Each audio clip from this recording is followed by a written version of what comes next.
Bonjour à tous, ravi de vous retrouver dans Smart Job. Votre rendez-vous emploi RH, c'est tous les jours, du lundi au vendredi, débat, analyse, expertise et vos rubriques habituelles, bien entendu. Bien dans son job, aujourd'hui, on parle des femmes, de la place des femmes en entreprise. On va parler de diversité. On va en parler avec Pascale Hardy à Margil. Elle est fondatrice de l'agence Yes We Are, agence de communication et de conseil, justement, sur ces sujets de diversité. Elle est notre invitée. Smart et Réglo, pénaliser les contrats courts, c'est entré en vigueur depuis le mois de septembre. On en parlera avec une avocate, Camille Moret, experte en droit social chez Melville Avocats. Le cercle RH, on va parler de l'indemnisation des démissionnaires. Vous vous souvenez, c'était une promesse de campagne d'Emmanuel Macron. Elle est entrée en vigueur. Eh bien, cela concerne combien de personnes? On fera le point. C'est un dispositif très encadré. On en parlera avec des experts dans le cercle RH, notre débat quotidien. Et puis, fenêtre sur l'emploi, le manager à l'heure des grandes mutations. Ben oui, les managers, évidemment, sont sous tension. On en parlera avec Julien Breuil, directeur des relations entreprises au sein du groupe EDC Business School. Voilà le programme. Tout de suite, c'est bien dans son job.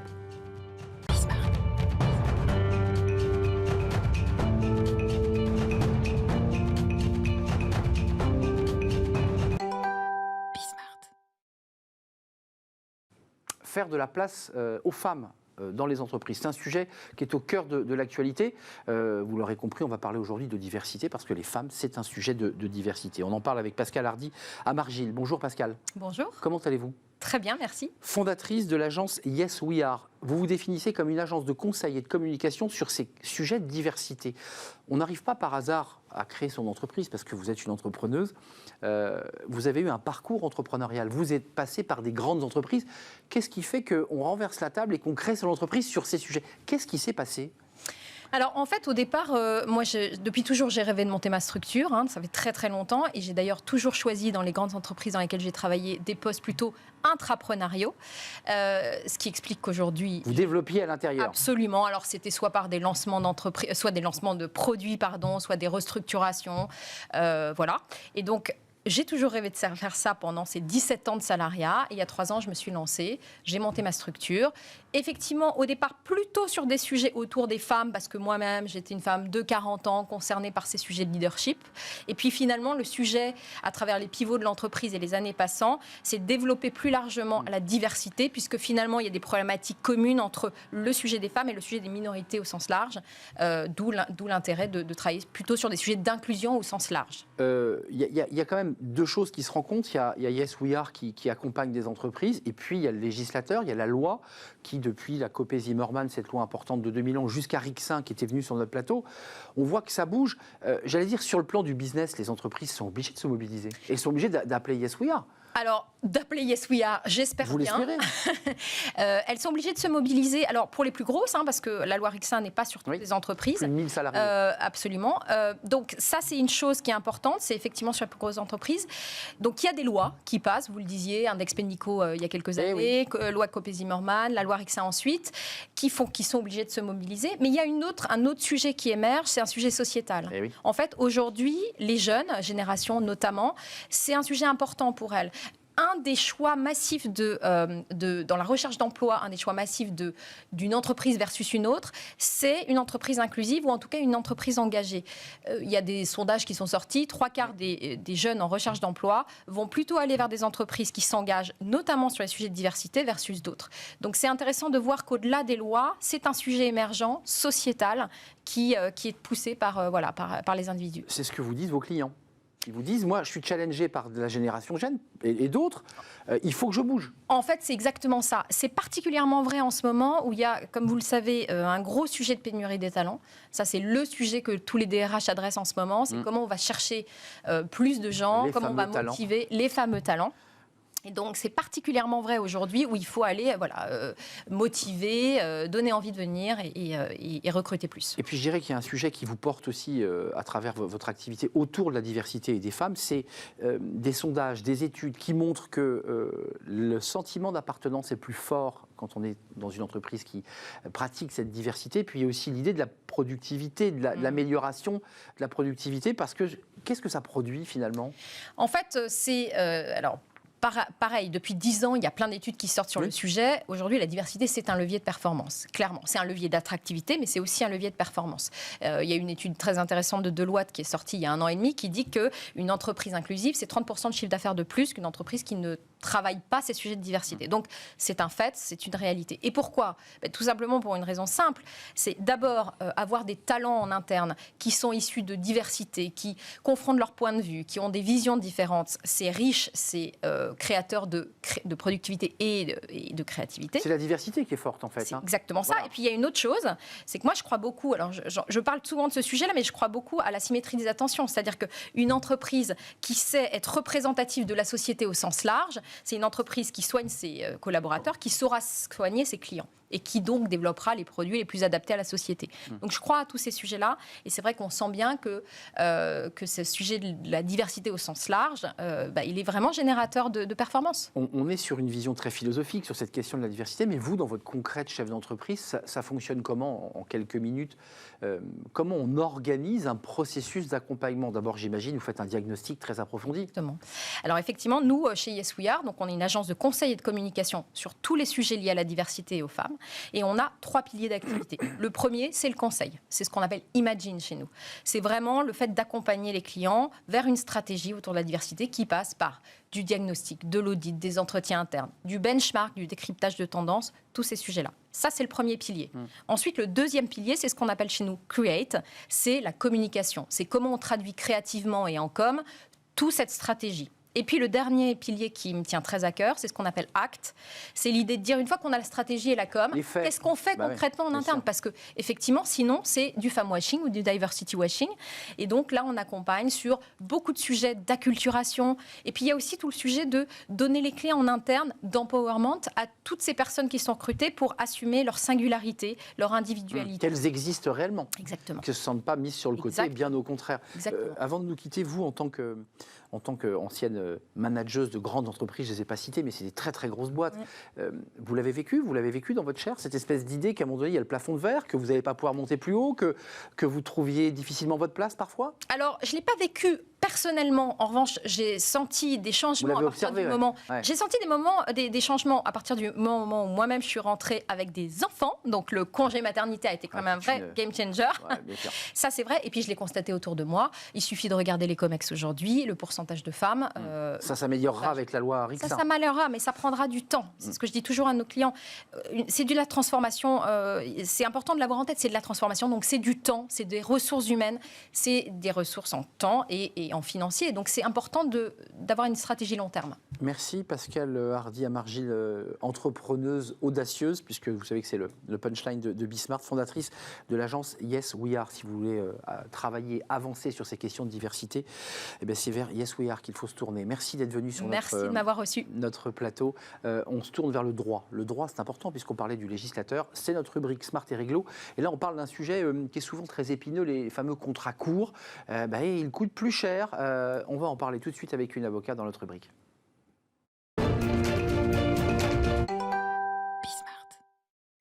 Smart et Réglo, le droit, rien que le droit. On en parle aujourd'hui du droit avec Camille Moret. Bonjour Camille. Bonjour Arnaud. Ravi de vous accueillir. C'est la première fois que vous venez dans notre rubrique. On a quelques avocats qui, de manière récurrente, viennent et vous faites vos premiers pas dans Smart Job et dans cette rubrique. Experte en droit social, droit du travail chez Melville Avocat. Et vous avez choisi aujourd'hui de nous parler d'un sujet qui est dans l'actualité, les contrats courts versus les CDI, CDD. C'est entré en vigueur, là, au 1er septembre 2022, on est d'accord. Est-ce qu'on peut rappeler le contexte, les raisons qui ont poussé le législateur et le gouvernement à sanctionner ou à frapper plus fort ces contrats courts? Alors la volonté du législateur, c'était de limiter le recours aux CDD et aux missions d'intérim, en fait, tout ce qu'on appelle les contrats courts, et d'encourager par là même le CDI. Et donc le législateur a déterminé les 7 secteurs d'activité dans lesquels il y avait un taux de rupture de ces contrats courts le plus élevé.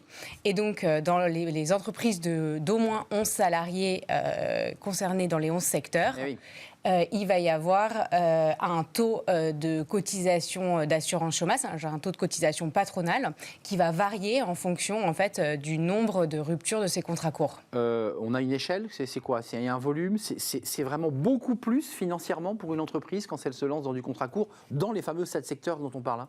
Alors, en fait, les pouvoirs publics ont déterminé un taux de séparation. En fait, c'est un calcul assez compliqué, oui. Mais on calcule en fait le nombre de ruptures dans ces entreprises qu'on compare avec le taux de rupture dans le secteur d'activité moyen, concerné. C'est ça. Voilà, exactement. Et on dit, oh, il a abusé des CDD.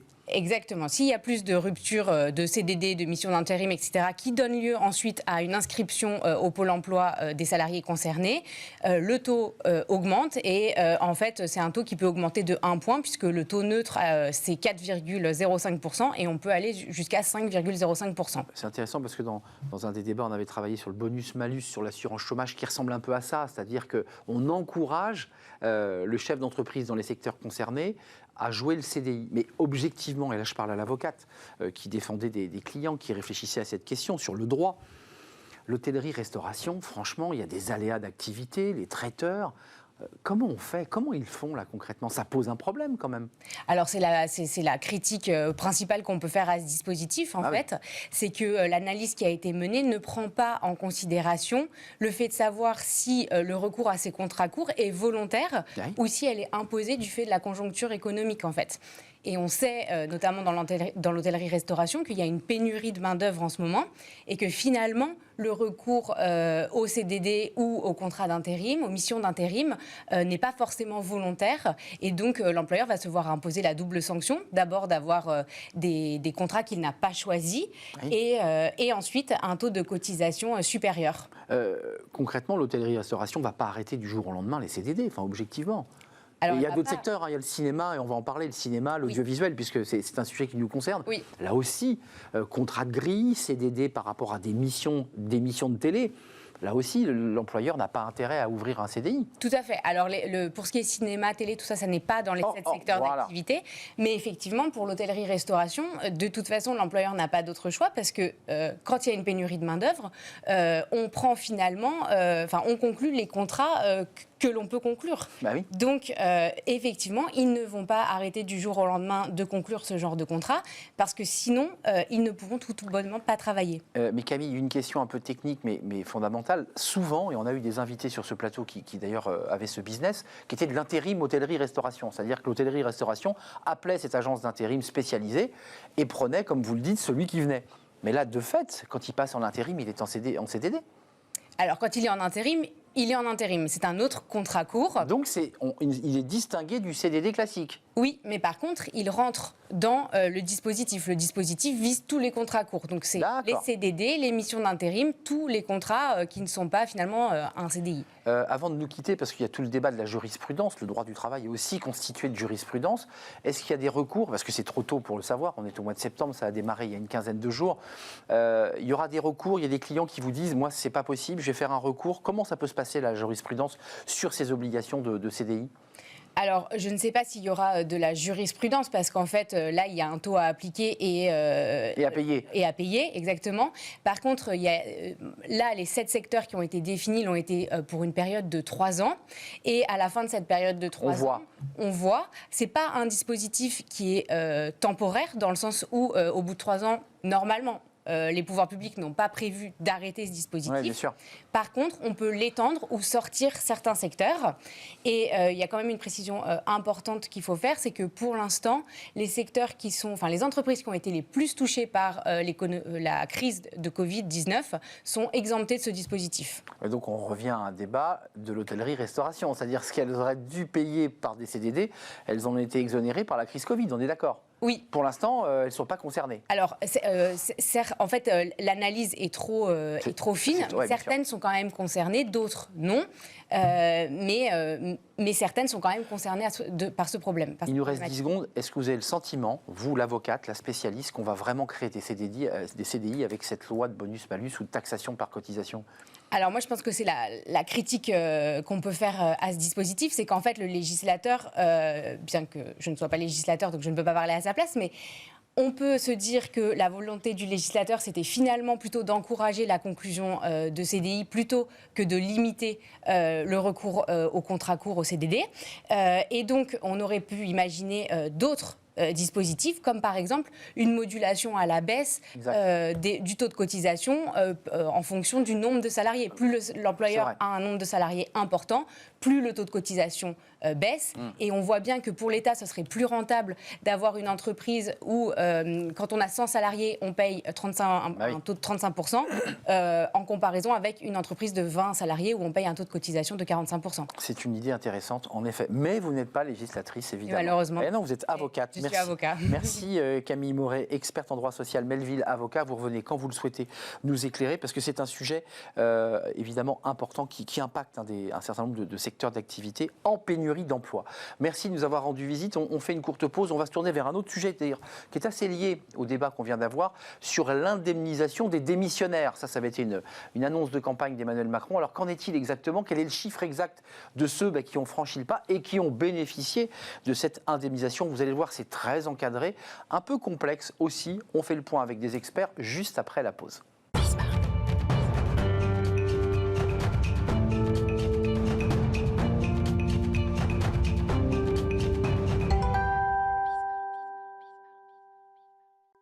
Le cercle RH, un sujet dont on parle peu. Dont les médias parlent peu, cette question, vous vous en souvenez, c'était une promesse de campagne du président de la République. Alors, objectivement, c'était une promesse incroyable parce que les démissionnaires allaient pouvoir être indemnisés, ça se tient en une phrase. Un peu plus compliqué quand il s'y penche, parce que ça a bien été mis en place. Tout cela existe, mais c'est vrai que le nombre de ceux qui en ont bénéficié est relativement faible, parce que c'est un dispositif très encadré, avec un accompagnement, un dispositif, je dirais, très administratif. Et on va vous en parler, parce que c'est l'occasion peut-être de lever un coin de voile sur ce fameux dispositif qui existe bien. On en parle. Alors avec des spécialistes, des experts, ils sont vraiment les mains, ils sont en salle de machine, les mains dans le cambouis. On en parle avec Bénédicte Guéné. Commençons par vous, Bénédicte, directrice générale du réseau Tingari. Vous nous parlerez de cette structure Tingari et la mission qu'elle propose aux salariés. Merci en tout cas d'avoir répondu à notre invitation. Stéphane Masse, merci d'être là. Bonjour. Directeur Transition Pro Île-de-France. Naïvement, je pensais que c'était une émanation du Conseil régional d'Île-de-France. On me dit pas du tout. C'est un organisme paritaire, syndicats de salariés et syndicats patronaux, qui décide. Aujourd'hui, c'est un président du syndicat FO, et vous nous expliquerez comment tout cela fonctionne, parce qu'on a vraiment besoin de comprendre. Et puis, on a souhaité avoir un cabinet de recrutement de chasse de tête, c'est intéressant. Yamina Mouka, merci d'être là. Founder cherche Suzanne, chasseur de tête. Founder cherche Suzanne, on est bien d'accord, hein? Tout à fait. Ça, c'est disruptif comme titre, il n'y a pas de doute. Chasseuse ou chasseur de tête, vous allez chercher des cadres, des talents, les bonnes expertises pour les amener vers d'autres entreprises. On fera le point avec vous, parce que je me suis laissé dire que cette histoire de démissionnaires indemnisés, c'était peut-être un peu plus compliqué pour vous dans le business. On est d'accord. Commençons par vous, Monsieur Masse, Stéphane Masse. Commençons par le début. Directeur Pro IDF. C'est quoi? Vous êtes la structure qui pilotait ceux qui ont décidé d'être accompagnés? Racontez-nous. Oui, écoutez, moi je suis directeur de Transition Pro Île-de-France. C'est un réseau d'associations, c'est-à-dire que nous sommes présents dans chacune des régions, et vous l'avez dit, paritaire. Et nous sommes en charge de financer la reconversion. C'est l'élément le plus important dans le contexte que nous vivons actuellement. Et à ce titre, nous avons un certain nombre de dispositifs pour financer cette reconversion qui vient des fonds des entreprises liées en fin de compte à la formation professionnelle. Elles ont cotisé. Elles ont cotisé. Ça remonte à une structure qui s'appelle France Compétences, qui redistribue aux différentes structures d'accompagnement.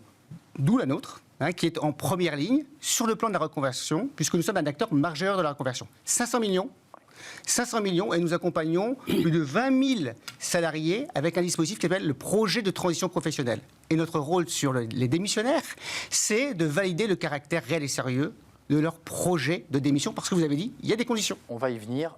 Un chiffre avant de donner la parole à Bénédicte Guéné. 12 000 bénéficiaires en 2021 sur 1,8 million de salariés. On voit évidemment que le dispositif, puisque votre dispositif est plus large, là on parle des démissionnaires, ça a bénéficié à 12 000 salariés. On verra évidemment le montant de l'indemnisation, et c'est des choses très encadrées. Votre mission chez Tingari, vous en êtes la directrice générale.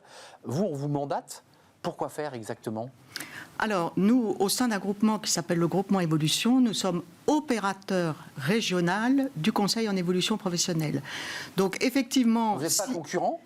Nous sommes en avance de phase. Voilà. Regardez. Donc, Voilà, nous sommes en avance de phase. Si Stéphane Mas, Transition Pro, est en première ligne, nous sommes en avance de la première ligne. Pourquoi ? Parce que nous avons pour mission de faire connaître le service qui est un service gratuit, personnalisé pour tous les actifs. Excusez-moi, pour être concret, tous les DRH ont sur leur ordinateur les informations qui concernent vos dispositifs. On est d'accord ? Alors, insuffisamment. On est d'accord. C'est ce que j'ai bien lu. Le monde de l'entreprise Les n'est DRH pas... connaissent mal votre dispositif. Voilà, le monde de l'entreprise ne s'est pas encore saisi suffisamment du service du Conseil en évolution professionnelle pour en faire la promotion à leurs salariés. Or, les DRH, aujourd'hui, dans le contexte économique actuel, dans les grands défis de rétention des talents, d'évolution des compétences, des besoins en nouvelles compétences, ils devraient pousser ce dispositif au sein de leur entreprise, pousser les salariés à aller vers des conseillers en évolution professionnelle pour penser leur désir en évolution professionnelle. Parce qu'effectivement, aujourd'hui, on est là pour parler du projet démissionnaire, mais le conseil en évolution professionnelle, c'est beaucoup plus large. C'est préparer mon entretien professionnel, par exemple. C'est évaluer les compétences qui me manquent pour progresser dans mon entreprise. C'est beaucoup de choses, beaucoup plus larges que les dispositifs de transition professionnelle. Yamina Mouka, vous, côté chasseur de tête ou chasseuse de tête, vous êtes en relation avec des entreprises qui cherchent des talents au quotidien. Qu'est-ce qu'elles vous disent de ce dispositif ? Elles le connaissent, elles en parlent ? Puisque nous, on en parle là, sous les projecteurs, mais c'est peu connu. Bien sûr. Alors, contrairement à l'avis de Madame, je pense que les salariés sont assez bien informés. Aujourd'hui, un salarié, on pourrait dire, est presque un citoyen. On pourrait presque en parler de cette façon-là. Cette histoire de grande démission, en fait, elle n'explique pas toute la difficulté du marché du recrutement. C'est-à-dire que aujourd'hui, effectivement, l'effet Covid a bousculé le monde du travail, a bousculé le monde de l'entreprise. Donc, ce qui fait qu'aujourd'hui, vous vous retrouvez avec une partie des candidats qui aujourd'hui ne veulent plus bouger parce que le télétravail a été mis en place et que finalement ils y retrouvent un certain équilibre. Et donc plus envie de démissionner. Ce qui était pas le cas il y a 2 ans. D'autres, effectivement, sont plus dans une quête de sens. D'autres, finalement, ont été augmentés. Enfin, voilà, il y a effectivement un phénomène d'autres veulent monter leur entreprise. Effectivement, donc là, ça entre dans le cadre de la grande démission.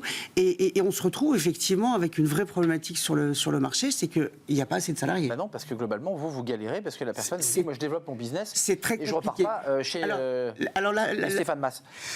Juste un mot, qu'on y voit clair, c'est très encadré, c'est 5 ans de travail minimum pour justifier de ce statut. Donc il faut avoir fait 60 mois. Il faut avoir un projet, de création d'entreprise que de création d'entreprise ? Non, parce que j'ai vu quand même dans les stats, on a quelques chiffres qu'on va découvrir, c'est quand même principalement des gens qui créent leur entreprise. Allez, c'est des bêtises ou pas ? Non, mais quelques éléments chiffrés. Beaucoup. Première chose, c'est grande mobilité.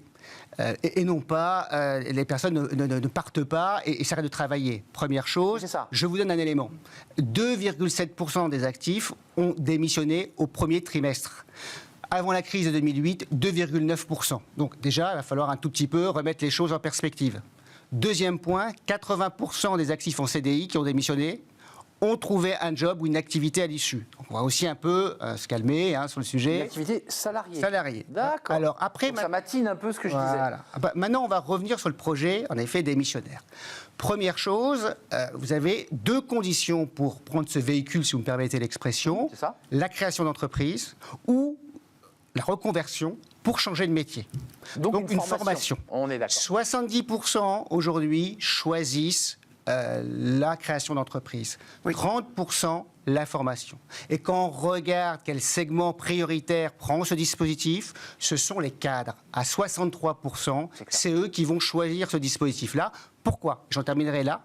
quand vous regardez quand vous faites une autre analyse, les cadres nous disent, lorsque je démissionne, c'est à 38%, c'est quand je ne suis pas en accord avec mon employeur et je dis, je pars. Il n'y a plus d'alignement, quoi. Je pars. Et pourquoi ? Parce que le marché du travail s'est aussi retourné, qu'aujourd'hui, le candidat, c'est lui qui a le pouvoir, si vous me permettez l'expression, et il est en situation de force. Et juste un mot, il touche combien le démissionnaire qui a un projet qui a été pris en charge, dont l'administration, dont les structures ont dit oui, vous êtes effectivement, vous pouvez rentrer dans le dispositif. Il va toucher combien ce démissionnaire ? Parce que quand on démissionne, on touche 0. Hein. Alors, c'est ça, c'était la promesse. Ah, oui. Alors, on touchait 0, sauf dans les cas qu'on vient d'évoquer là, et il va percevoir. Alors, il y a deux choses. Les conditions d'accès, c'est extrêmement important. C'est 1300 jours dans les 5 dernières années chez un employeur en continu. Et si ce n'est pas en continu, alors ce même salarié, il devra avoir 2 jours d'intercontrat entre eux, en fin de compte, les deux entreprises. Ça, c'est extrêmement important. Et combien il touche ? Eh bien, il touche ce qu'on appelle l'ARE, l'aide au retour à l'emploi, c'est-à-dire l'allocation chômage. Ces droits sont calculés comme toute autre personne demandeur d'emploi qui est inscrit à Pôle emploi. D'accord. Et pourtant, il a bien démissionné en écrivant une lettre à son employeur en disant « Je quitte l'entreprise, je ne m'y sens plus bien ». On est d'accord, hein ? Alors, je quitte l'entreprise et j'ai un projet. Attention. Hein, et ça veut dire que ce projet il doit être validé. Mais qui le valide ? Attendez, on part pas comme ça. C'est pas au revoir président. Vous savez la pub au revoir président. C'est assez génial d'ailleurs. Non, mais si je peux me permettre. Yamina et Bénédicte, parce que je veux savoir comment ça se passe techniquement. Je vais vous le donner. En fait, la difficulté, c'est parce que le système est assez finalement, on est dans un système assez hypocrite, parce qu'effectivement, on est tous à se dire c'est génial, on crée plein d'entreprises, il y a une sorte de mouvance d'entrepreneurs, effectivement, qui a été poussée par notre président, donc c'est plutôt positif.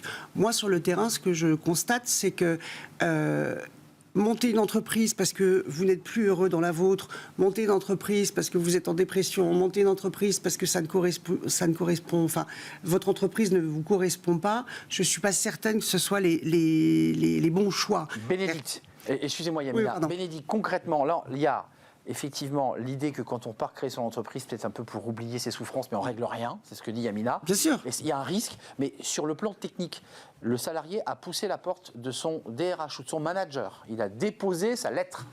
Non. Surtout pas. Alors, justement. Justement.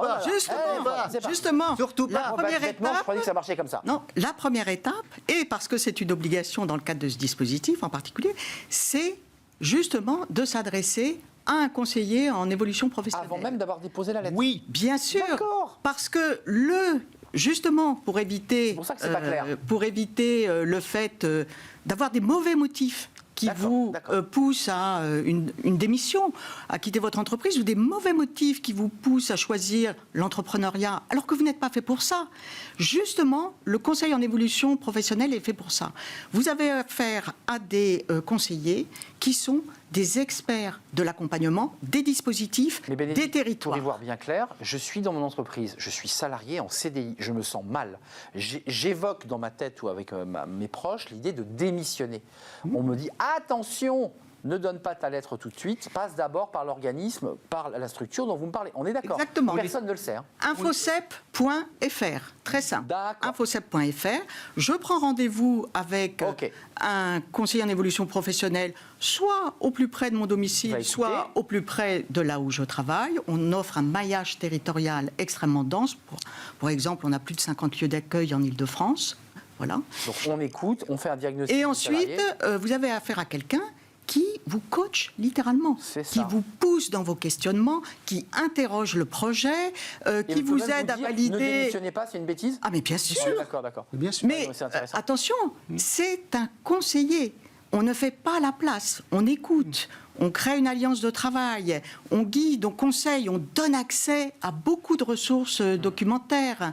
Mais c'est la personne qui décide. C'est passionnant parce qu'on découvre un univers objectivement qui n'a pas été dévoilé au grand public et aux salariés d'ailleurs, parce qu'ils ne connaissent pas ce dispositif. C'est-à-dire qu'en un mot, s'ils déposent la lettre trop tôt, sans être passés par le maillage de tous ces conseillers, globalement, ils ne peuvent pas entrer dans le dispositif. Il peut se voir refuser son... On est d'accord. Bien sûr, oui. mais bien évidemment. Première étape, le CEP va travailler avec le salarié sur son projet, par exemple sur son business plan, enfin c'est tout l'accompagnement, il va l'aider à construire tout cela, ou sur la formation qu'il veut choisir par rapport à son objectif professionnel. Première étape. Deuxième étape, parallèlement à cela, il va retirer ou télécharger un dossier chez nous, c'est-à-dire un dossier pour présenter sa candidature. Un dossier dans lequel il va expliquer son projet, il va présenter son business. C'est là où il est indemnisé ou pas, hein? Non, même pas encore. Non, Pas encore. attendez. Non, on y va step by step, simplement, mais step by step. Ok. Nous, Il démissionne 1 an après, donc. non, pas du tout. Non. Je vais vous donner les éléments. Attendez, lorsque vous avez un projet de création d'entreprise, vous n'allez pas le faire en 24 heures. C'est vrai. Il faut du temps, il faut le construire. On parlait justement après de la viabilité d'une entreprise ou une formation. Il présente son dossier après chez nous. À l'oral. À Transition Pro. Non, un Écrit. dossier écrit qui est D'accord. présenté chez nous devant une commission qui va le regarder, qui va voir, OK, est-ce que ce dossier il est réel et sérieux? Est-ce que vraiment le projet il est bien ficelé? Est-ce qu'il est viable? Et qui regarde? C'est ça. Les représentants du patronat et les représentants du salarié. Et ça, c'est hyper important. Oui, c'est en fait, des gens qui connaissent le territoire, qui connaissent Vous vous rappelez l'emploi. les articles en 2017, hein, on va payer des vacances à des démissionnaires. Parce que c'est ça qui était sorti dans la mais presse. pas du tout. C'était ça. Hein. Vous voyez, Je vois très bien. ils connaissent bien le tissu. Et après, excuse-moi, c'est Stéphane Masse, allez-y. non, mais c'est hyper important. Et après, il a 6 mois pour déposer. Nous, on va lui donner le caractère réel et sérieux. On va dire on valide, OK, ou au contraire, non, nous, on valide pas. Et si on valide, il a une attestation et il va pouvoir déposer sa candidature, son dossier à Pôle emploi. Il a 6 mois. D'accord. Et après, derrière. Qui va enclencher des indemnisations, on est d'accord. hein. Ça, il va calculer ses droits. Voilà. Mais il faut bien qu'il s'adresse au conseiller pour dire on est bien d'accord, mes droits, c'est OK. Et il pourra, si nécessaire, avoir même droit à une formation. Yamina, je ne sais pas, je vous fais sortir de votre champ de compétences parce que vous êtes chasseuse de tête, mais ça vous semble compliqué comme dispositif ou pas quand vous le regardez comme ça de l'extérieur? Vu de l'extérieur, quand j'ai des candidats, ils me disent là tout de suite, je vais peut-être pas chercher un job vu que je suis payé. Essayer de monter ma boîte et puis on verra plus tard. Mais j'ai pas l'argument de je suis pas à l'écoute parce que je suis en train de monter ma boîte. J'ai l'argument là pour l'instant, Ça tient. Ça tient. On se reparle dans 6 mois ou dans 1 an. Bon. Mais ça veut dire que les compétences que vous cherchez en ce moment, qui sont sur le marché du travail, Bien sûr. ou pas d'ailleurs, Oui.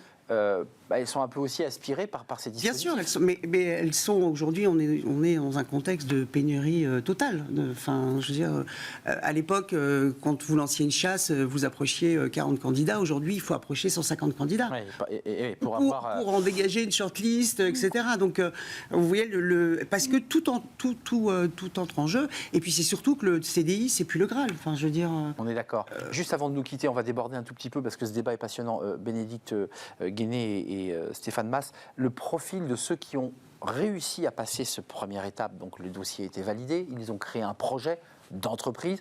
Qu'est-ce qu'ils créent? Ils disruptent ou ils restent dans le même secteur? C'est quoi la sociologie de ceux qui vont quitter le salariat et qu'est-ce qu'ils vont créer? Alors, les exemples qu'on a, nous, de retour des personnes qu'on a accompagnées justement pour faire un dossier très sérieux, C'est ça, vous êtes en pour amont, permettre hein, qu'il c'est- soit validé, Ouais, justement, on les accompagne. Singari met le tampon. Ah oui, non, le groupement évolution, donc Ouais. on met Première vraiment, étape. première étape, construire ensemble le dossier pour qu'il soit bien accepté par la commission. Et puis, en général, dans le cadre de la création d'entreprise, c'est une petite musique qui résonnait depuis longtemps, d'un projet, d'une passion. Ouais, j'ai toujours Et voulu puis, le faire et j'ai toujours voulu... Bah oui. Voilà, ouvrir une boulangerie, j'ai toujours voulu Ouais. ouvrir une Parfois, certains conciergerie, déchantent, j'ai hein, toujours En fait, voulu... Ce qui serait intéressant, Voilà. c'est de se dire, pour tous les projets qui ont été financés, d'évaluer la réussite. Bien sûr, dans la durée. Dans la durée. Absolument. C'est ça qui est intéressant. Est-ce que ça Parce tient qu'effectivement, Absolument. si ça tient, c'est un système qui est fabuleux. Stéphane Masse, dernier mot. Dernier mot. Le profil de ces gens, vous encouragez ce dispositif qui quand même est, je ne dis pas bureaucratique, mais qui est quand même assez lourd à mettre en place. C'est pas rien. Écoutez, bien évidemment, mais une reconversion pour créer une entreprise, c'est pas rien dans la vie. Vous savez, c'est un changement de vie, c'est important. Ça peut remettre en question beaucoup de choses dans sa vie. Et il y a des étapes Ouais. à passer dans tout projet. Juste pour vous dire un point, c'est que c'est un dispositif qui est en train de progresser très fortement dans la population. C'est assez On sera intéressant. au-delà des 12 000 qu'on évoquait tout à l'heure. Ah, mais très largement, on sera à 20 000. D'accord.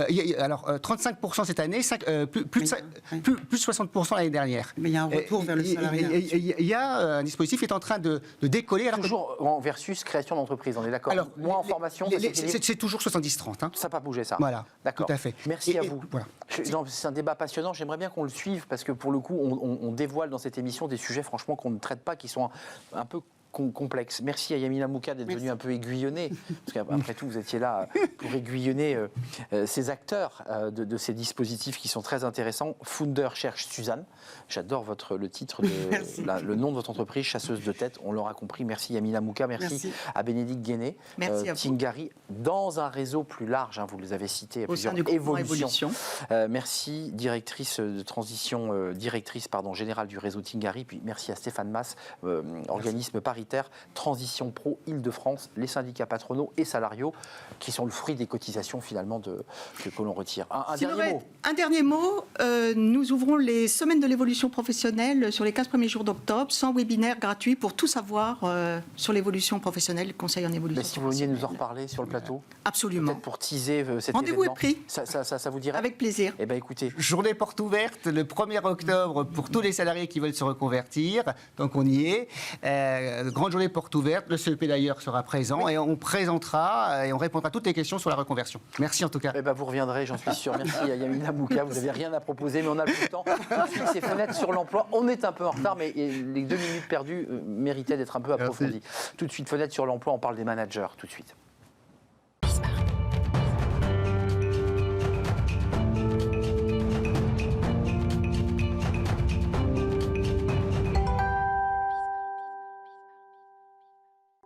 On termine avec fenêtre sur l'emploi avec Julien Breuil. Bonjour Julien, Bonjour. Directeur des relations entreprises groupe EDC Business School. Vous faites un focus aujourd'hui sur les managers. C'est très compliqué leur situation parce que on a une perception assez floue de leurs caractéristiques. On ne sait pas trop ce que c'est en fait.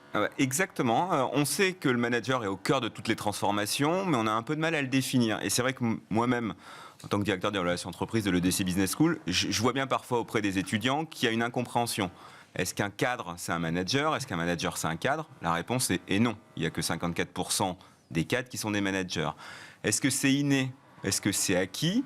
Alors, il y en a qui en rêvent dès le matin en se levant. Ce n'est pas forcément le cas, c'est plutôt les top managers. Mais la réalité, c'est qu'on est plutôt sur des cadres qui deviennent managers, mais sans l'avoir forcément souhaité au démarrage de leur carrière. Il y a quelques chiffres qui sont intéressants, mais le manager, c'est quand même quelqu'un qui, d'une manière ou d'une autre, a une gestion d'équipe.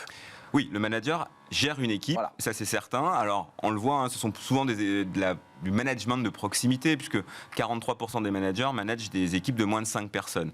Après, vous avez les top managers, qui eux ont des équipes qui sont beaucoup plus staffées, aux alentours d'une vingtaine de personnes. Et là, les enjeux ne sont pas tout à fait les mêmes. Alors, on voit les chiffres, priorité des managers pour leur entreprise. 64 évoquent la cohésion de l'équipe, 61 évoquent la vision à long terme, et 51 évoquent le maintien de l'emploi qui arrive à la fin. C'est intéressant, c'est le corporate et le business d'abord, et puis il se dit ensuite, on verra peut-être le maintien de l'emploi. Alors, je pense que si on avait posé la question à des managers qui étaient plus dans des spécialités RH, ils auraient peut-être un tout petit peu modifié leur avis. Après, ce que je trouve intéressant dans ces chiffres-là, c'est que ça répond à 3 enjeux. Le premier, c'est la cohésion à l'heure du travail hybride. Le deuxième, c'est quelque part de donner du sens, parce qu'ils doivent donner une vision. Le troisième, c'est le maintien dans l'emploi. Alors, on peut prendre la notion aussi de maintien dans l'emploi dans le cadre de la fidélisation dans les entreprises. On sait que l'attractivité est très complexe. L'engagement est aussi complexe. On parle du quiet, en tout cas des étudiants, des salariés qui veulent quitter leur entreprise ou qui en tout cas sont dans une situation un peu... Quiet quitting, c'est ça? De quiet quitting, exactement. Bon, il y a un enjeu de motivation, c'est clair. Avant de nous quitter, vous viendrez peut-être nous en reparler un peu plus longuement, mais il y a quand même un enjeu de tension forte sur les managers, parce que ceux qui ne sont pas les top managers et qui sont ces cadres intermédiaires, en fait, subissent de la même manière que leurs collaborateurs la pression, les transformations digitales, ils la subissent. C'est la courroie de transmission entre, quelque part, une directive, des souhaits et une volonté qui sont plutôt de la part des collaborateurs, et un manager intermédiaire, ce fameux manager de proximité, qui doit décliner la stratégie la faire comprendre et en même temps faire remonter les besoins, j'allais dire, de l'ensemble des collaborateurs. Puisqu'on le sait tous, l'efficacité d'une entreprise repart aussi, s'appuie également sur, bien évidemment, toutes les ressources humaines et les collaborateurs. On l'évoquait tout à l'heure, on l'a vu passer ce chiffre, 31% des salariés du privé estiment que les managers sont les plus à même à modifier la culture et le mode de management. C'est-à-dire que les salariés leur accordent un rôle important. Les salariés leur accordent un rôle important, même si effectivement, et c'est un autre chiffre, finalement vous avez que 49% des salariés qui considèrent que la culture a réellement évolué. C'est vrai. Il ne faut pas confondre manager et culture managériale, ce qui n'est pas tout à fait la même chose, individuel versus collectif. Des managers qui sont bousculés. Merci Julien Breuil, directeur des relations entreprises. Vous êtes au contact des entreprises au quotidien au sein du groupe EDC Business School. Merci à toute l'équipe qui m'a aidé à préparer cette émission. Merci Raphaël à la réalisation. Merci à Alexis pour le son. Merci à Nicolas Juchat qui me parlait dans l'oreillette. Et puis on va terminer aujourd'hui parce que nous sommes dans la 5e édition des Restart Pôle emploi. Vous savez, ces demandeurs d'emploi qui créent leur entreprise tous les jours de cette semaine. Vous allez découvrir à travers ce programme et ce partenariat Restart le portrait d'un demandeur d'emploi qui a tout simplement créé son entreprise et qui nous fait partager ses sentiments et puis le processus aussi de création d'entreprise qui est une véritable aventure. On termine par ces portraits tous les jours de la semaine et on commence par ce premier portrait dans le cadre de la semaine de la création d'entreprise. Je vous laisse découvrir ce premier portrait et je vous dis à demain évidemment.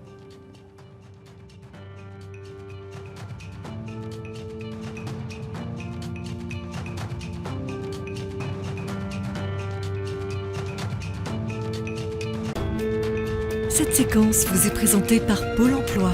Entreprenez votre avenir.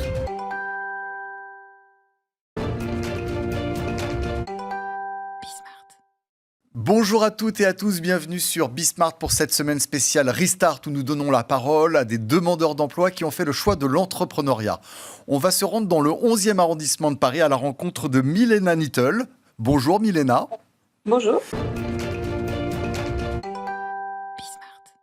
Je suis restée donc 15 ans à Disneyland Paris en tant qu'artiste et j'ai quitté l'entreprise et ensuite j'ai décidé de monter ma propre entreprise.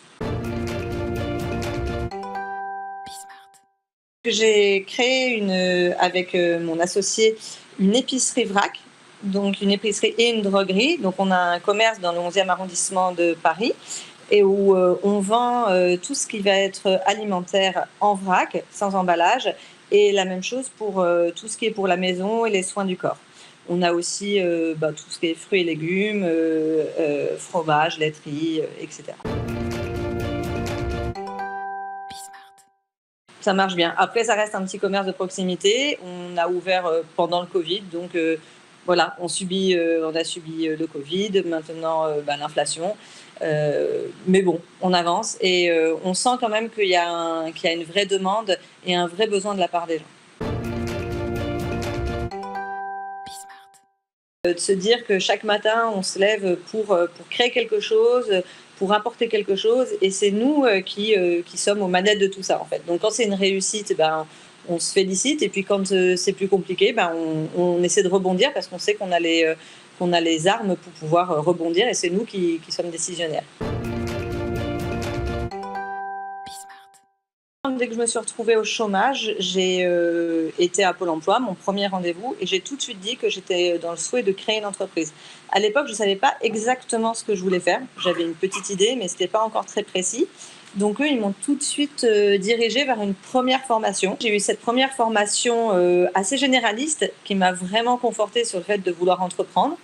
Et ensuite, donc ce temps qu'ils m'ont laissé pour pouvoir justement faire du bénévolat, apprendre par moi-même et prendre le temps de décider de ce que je voulais faire.